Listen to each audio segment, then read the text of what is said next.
వీళ్ళకి ఒకటే ఓడిపోతున్నాము అనేటువంటి డౌట్, భయం వచ్చేసింది వాళ్ళకి. ఏదో ఒక రకంగా గందరగోళాలు చేసి ప్రజల్ని భయప్రాంతం చేయాలనుకుంటున్నారు. ఇది స్వచ్ఛంగా శాంతియుతంగా చేసుకునేటువంటి ఎలక్షన్ చేసుకునేటువంటి మచిలీపట్నాన్ని ఒక బ్యాచ్ తయారై ఇక్కడ ఏ బ్యాచ్ అని అందరూ తెలుసు గందరగోళం చేస్తా ఉన్నారు.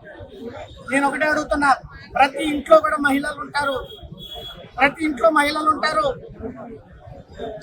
అది జరగరాని చోట జరిగితే ఏంటో మీరు ఒకసారి అర్థం చేసుకోండి. ఇది మంచి పద్ధతి కాదు. కార్యకర్తలందరికీ నేను పిలిపిస్తా ఉన్నా, వీటన్నిటికీ మీరు ఎవరు భయపడొద్దు. మనం శాంతియుతంగా ఎలక్షన్ చేద్దాం, ప్రజాస్వామ్య పద్ధతిలో మనం ఎలక్షన్ చేద్దాం. ఇతన్ని ఈ రోజు జరిగినటువంటి ఒక జనసేన కార్యకర్త ఇంటికి వెళ్ళి నువ్వు చొక్కాలు పట్టుకొని లేడీస్ని చీరలు పట్టుకొని లాగుతున్నావు అంటే నీ యొక్క ధైర్యం ఏంటో నేను చూస్తాం. నీకు ఎవరిచ్చారు ఇంత ధైర్యం? అసలు ఇది ప్రజాస్వామ్యంలో ఉందా?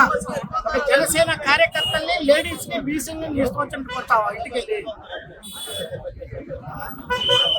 అందరినీ మరలా ఒకసారి కోరుతా ఉన్నాం, శాంతియుతంగా ఉన్నాం, ప్రజాస్వామ్య పద్ధతిలో పోరాడదాం.